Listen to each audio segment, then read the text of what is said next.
Nobility is a social class, normally ranked immediately under royalty, that possesses more acknowledged privileges or eminence than most other classes in a society, membership thereof typically being hereditary. The privileges associated with nobility may constitute substantial advantages over a relative to non-nobles, or may be largely honorary, and vary from country to country and era to era. Historically, membership in the nobility and the prerogatives thereof have been regulated or acknowledged by the monarchical government, thereby distinguishing it from other sectors of a nation's upper class wherein wealth, lifestyle or affiliation may be the salient markers of membership. Nonetheless, nobility per se has rarely constituted a closed caste. Acquisition of sufficient power, wealth, military prowess or royal favor has, with varying frequency, enabled commoners to ascend into the nobility.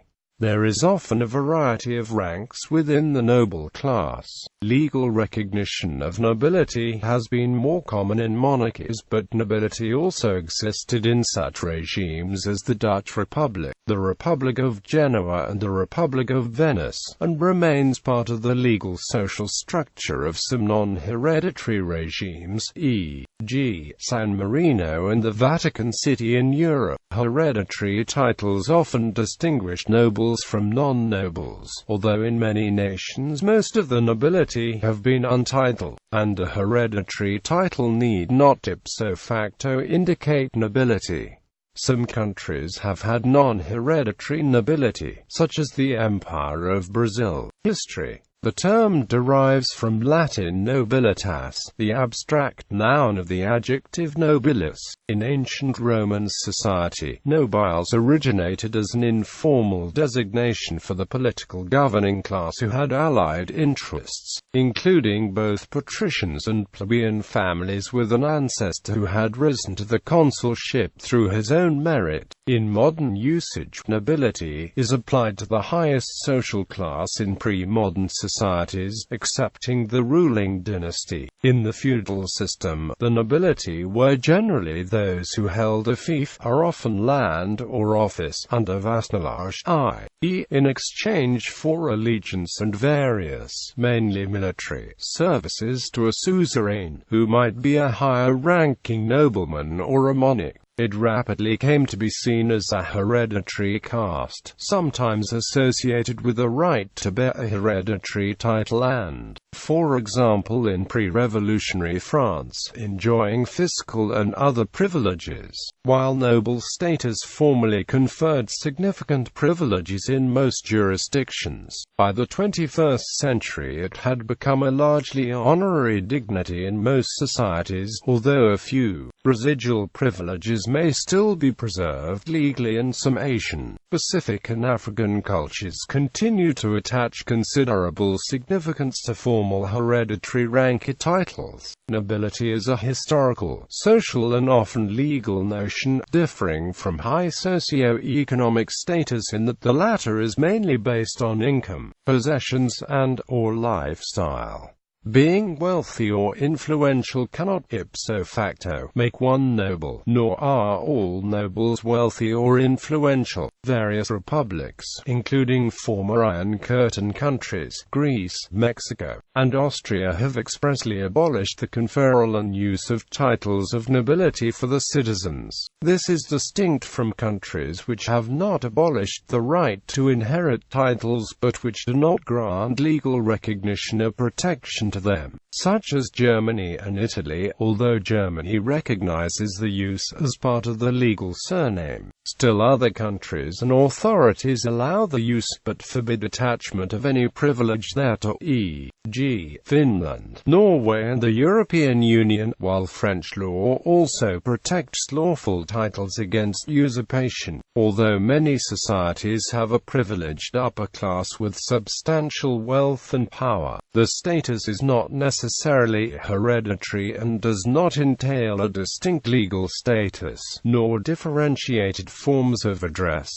Noble privileges. Not all of the benefits of nobility derived from noble status per se. Usually privileges were granted or recognized by the monarch in association with possession of a specific title, office or estate. Most nobles' wealth derived from one or more estates, large or small, that might include fields, pasture, orchards, timberland, hunting grounds, streams, etc. It also included infrastructure such as castle, well and mill to which local peasants were allowed some access, although often at a price.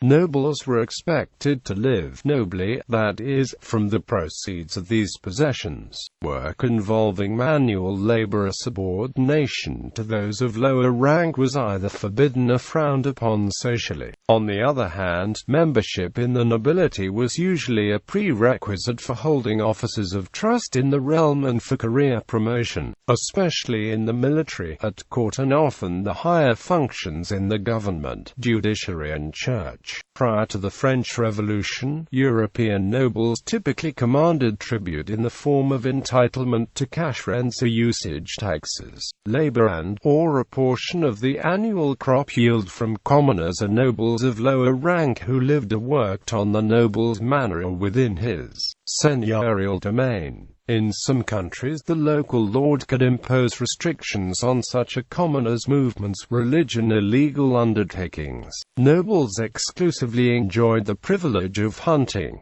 In France, nobles were exempt from paying the tithe, the major direct tax. Peasants were not only bound to the nobility by dues and services, but the exercise of the rights was often also subject to the jurisdiction of courts and police, from whose authority the actions of nobles were entirely or partially exempt. In some parts of Europe, the right of private war long remained the privilege of every noble. During the early Renaissance, dueling established the status of a respectable gentleman, and was an accepted manner of resolving disputes. According to Ariel Roth, during the reign of Henry IV, over 4,000 French aristocrats were killed in duels in an 18-year period, whilst a 20-year period of Louis XIII's reign saw some 8,000 pardons for murders associated with duels. Since the end of World War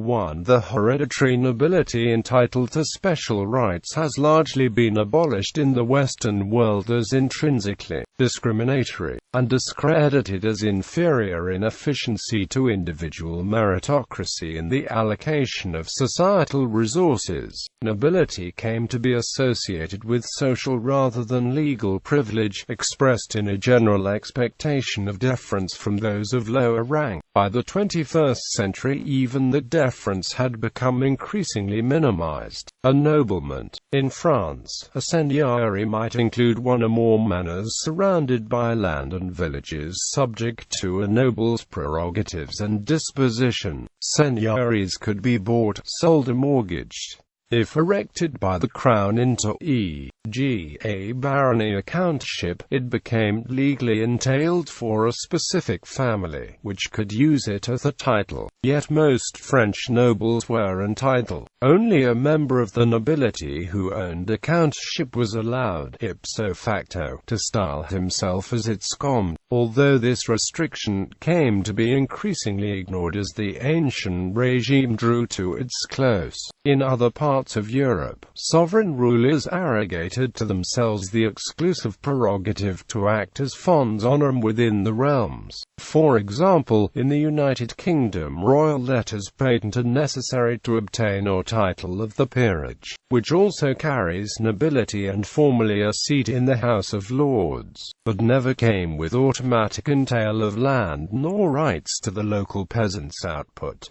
Rank within the nobility. Nobility might be either inherited or conferred by a fons honorum. It is usually an acknowledged preeminence that is hereditary, i.e., the status descends exclusively to some or all of the legitimate, and usually male line, descendants of a nobleman. In this respect, the nobility as a class has always been much more extensive than the primogeniture-based titled nobility, which included peerages in France and in the United Kingdom, grandaires in Portugal and Spain, and some noble titles in Belgium, Italy, the Netherlands, Prussia and Scandinavia. In Russia, Scandinavia and non-Prussian Germany, titles usually descended to all male line descendants of the original title holder, including females. In Spain, noble titles are now equally heritable by females and males. Noble estates, on the other hand, gradually came to descend by primogeniture in much of Western Europe aside from Germany. In Eastern Europe, by contrast, with the exception of a few Hungarian estates, they usually descended to all sons or even all children. In France, some wealthy bourgeois, most particularly the members of the various parliaments, were ennobled by the king, constituting the noblesse d'Europe. The old nobility of landed and knightly origin, the noblesse d'equite, increasingly resented the influence and pretensions of this parvenu nobility. In the last years of the ancient regime, the old nobility pushed for restrictions of certain offices and orders of chivalry to noblemen who could demonstrate that the lineage had extended quarterings, i.e., several generations of noble ancestry, to be eligible for offices and favors at court along with nobles of medieval descent. Although historians such as William Doyle have disputed this so-called aristocratic reaction, various court and military positions were reserved by tradition for nobles who could prove an ancestry of at least 6 courtiers, indicating exclusively noble descent extending back 5 generations. This illustrates the traditional link in many countries between heraldry and nobility. In those countries where heraldry is used, nobles have almost always been armagerous, and have used heraldry to demonstrate their ancestry and family history. However, heraldry has never been restricted to the noble classes in most countries, and being armagerous does not necessarily demonstrate nobility. Scotland, however, is an exception. In a number of recent cases in Scotland, the Lord Leon, King of Arms, has controversially granted the arms and allocated the chiefships of medieval noble families to female line descendants of lords, even when they were not of noble lineage in the male line, while persons of legitimate male line descent may still survive. In some nations, hereditary titles, as distinct from noble rank, were not always recognized in law, e.g., Poland's Szlachta. Most nations traditionally had an untitled lower nobility in addition to titled nobles.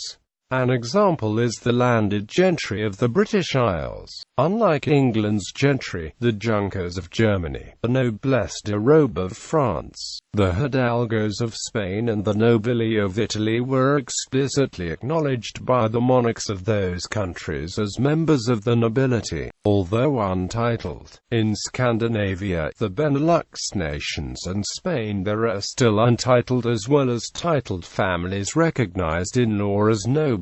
In Hungary, members of the nobility always theoretically enjoyed the same rights. In practice, however, a noble family's financial assets largely defined its significance. Medieval Hungary's concept of nobility originated in the notion that nobles were free men, eligible to own land. This basic standard explains why the noble population was relatively large, although the economic status of its members varied widely. Untitled nobles were not infrequently wealthier than titled families, while considerable differences in wealth were also to be found within the titled nobility. The custom of granting titles was introduced to Hungary in the 16th century by the House of Habsburg. Historically, once nobility was granted, if a nobleman served the monarch well, he might obtain the title of baron, and might later be elevated to the rank of count. As in other countries of post-medieval Central Europe, hereditary titles were not attached to a particular land or estate, but to the noble family itself, so that all patrilineal descendants shared a title of baron or count. Neither nobility nor titles could be transmitted through women. Some con artists sell fake titles of nobility, often with impressive-looking documentation. This may be illegal, depending on local law. They are more often illegal in countries that actually have nobilities, such as European monarchies. In the United States, such commerce may constitute actionable fraud rather than criminal usurpation of an exclusive right to use of any given title by an established class. Other terms, aristocrat and aristocracy, in modern usage refer colloquially and broadly to persons who inherit elevated social status, whether due to membership in the official nobility of the moneyed upper class.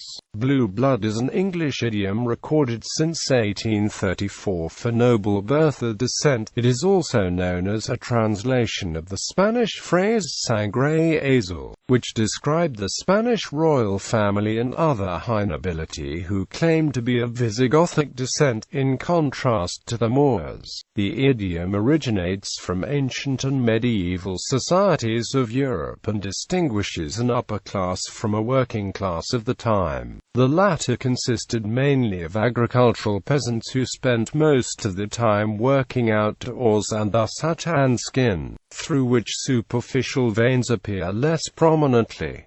Robert Lacey explains the genesis of the blue blood concept. It was the Spaniards who gave the world the notion that an aristocrat's blood is not red but blue. The Spanish nobility started taking shape around the 9th century in classic military fashion, occupying land as warriors on horseback. They were to continue the process for more than 500 years, clawing back sections of the peninsula from its Moorish occupiers, and a nobleman demonstrated his pedigree by holding up his sword arm to display the filigree of blue-blooded veins beneath his pale skin, proof that his birth had not been contaminated by the dark-skinned enemy.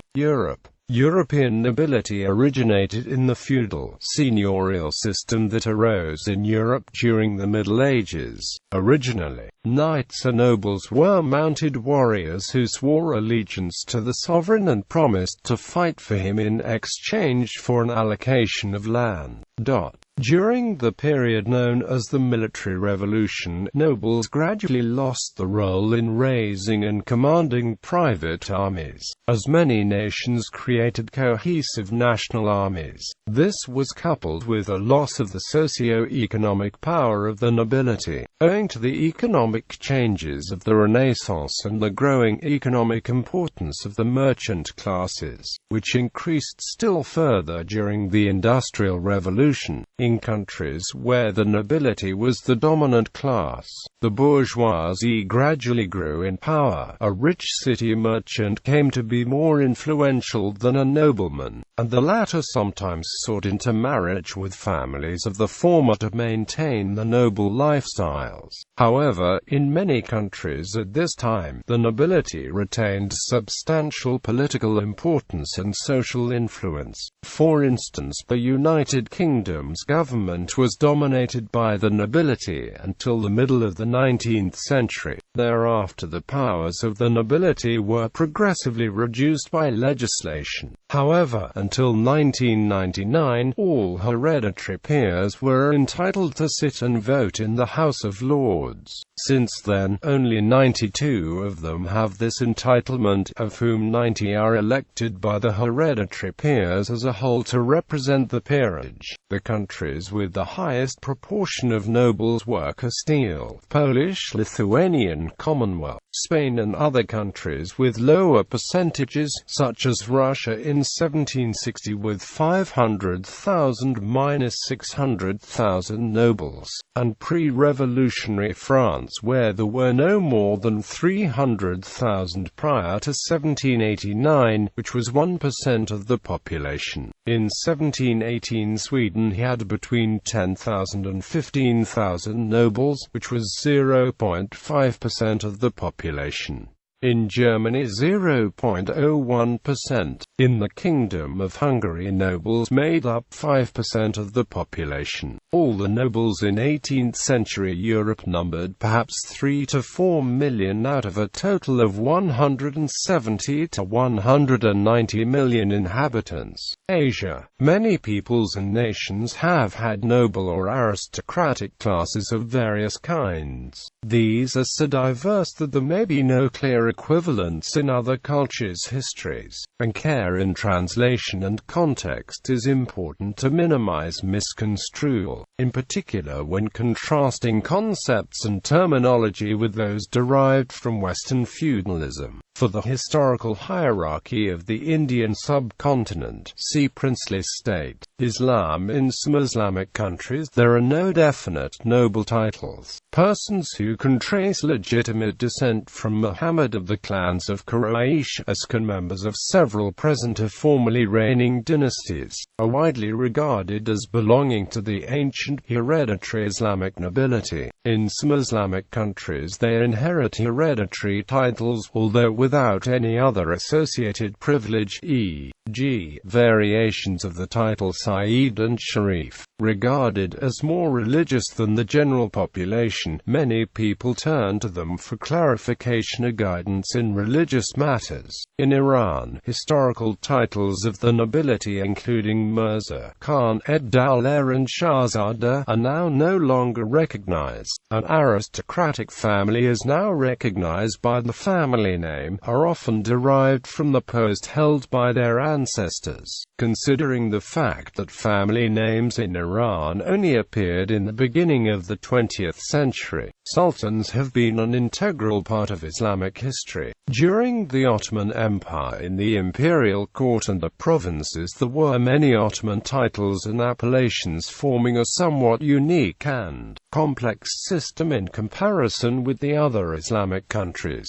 The bestowal of noble and aristocratic titles was widespread across the empire even after its fall by independent monarchs. One of the most elaborate examples is that of the Egyptian aristocracy's largest clan, the Abbasi family. China. In East Asia, the system was often modeled on Imperial China, the leading culture. Emperors conferred titles of nobility. Imperial descendants formed the highest class of ancient Chinese nobility, the status based upon the rank of the empress concubine from which they descend maternally. Numerous titles such as Taizi and equivalents of prince were accorded, and due to complexities in dynastic rules were introduced for imperial descendants. The titles of the junior princes were gradually lowered in rank by each generation, while the senior heir continued to inherit the father's titles. It was a custom in China for the new dynasty to ennoble and enfoff a member of the dynasty which they overthrew with a title of nobility and a fief of land, so that they could offer sacrifices to their ancestors. In addition to members of other preceding dynasties,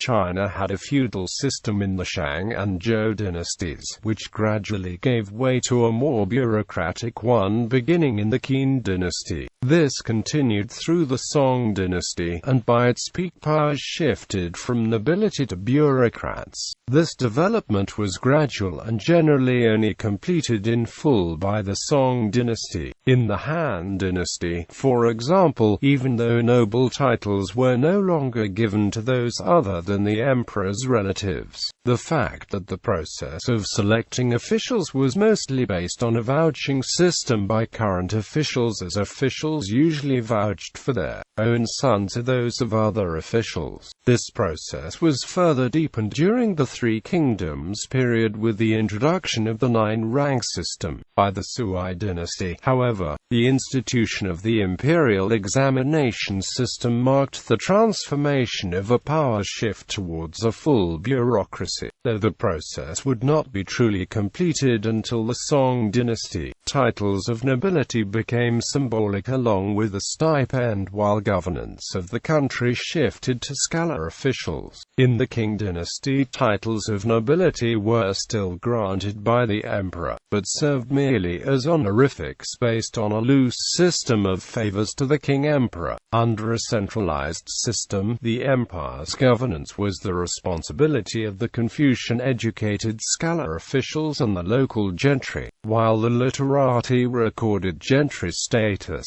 For male citizens, advancement in status was possible via garnering the top 3 positions in imperial examinations. The king appointed the Ming imperial descendants to the title of Marquis of Extended Grace. The oldest held continuous noble title in Chinese history was that held by the descendants of Confucius as Duke Yansheng, which was renamed as the sacrificial official to Confucius in 1935 by the Republic of China. The title is held by Kung Sui Chang. There is also a sacrificial official to Mencius for a descendant of Mencius, a sacrificial official to Zhengzi for a descendant of Zhengzi, and a sacrificial official to Yanhui for a descendant of Yanhui. The bestowal of titles was abolished upon the establishment of the People's Republic of China in 1949, as part of a larger effort to remove feudal influences and practices from Chinese society. Medieval Japan developed a feudal system similar to the European system, where land was held in exchange for military service. The daimyo class, or hereditary landowning nobles, held great socio-political power. As in Europe, they commanded private armies made up of samurai, an elite warrior class, for long periods. These held the real power without a real central government, and often plunged the country into a state of civil war. The daimyo class can be compared to European peers, and the samurai to European knights. But important differences include the distinction between the European code of chivalry and the Japanese code of Bushido. Feudal title and rank were abolished during the Meiji Restoration in 1868, and was replaced by the Kazuko, a 5-rank peerage system after the British example, which granted seats in the upper house of the Imperial Diet. This ended in 1947 following Japan's defeat in World War II. Philippines. Like other Southeast Asian countries, many regions in the Philippines have indigenous nobility, partially influenced by Hindus, Chinese, and Islamic custom. Since ancient times, Datu was the common title of a chief, a monarch of the many pre-colonial principalities and sovereign dominions throughout the Isles. In some areas, the term Apo was also used, with the titles Sultan and Raja. Datu are currently used in some parts of the Philippines, Indonesia, Malaysia, and Brunei. These titles are the rough equivalent of European titles, albeit dependent on the actual wealth and prestige of the bearer. Upon the island's Christianization, the Datas retained governance of the territories despite annexation to the Spanish Empire. In a law signed the 11th of June 1594, King Philip II of Spain ordered that the indigenous rulers continue to receive the same honors and privileges accorded them prior to conversion to Catholicism. The baptized nobility subsequently coalesced into the exclusive, landed ruling class of the lowlands known as the Principalia. On the 22nd of March 1697, King Charles II of Spain confirmed the privileges granted by his predecessors to indigenous nobilities of the Crown colonies, including the Principalities of the Philippines, and extended to them and to their descendants the preeminence and honors customarily attributed to the hidalgos of Castile. See also, Lacan of the island of Luzon.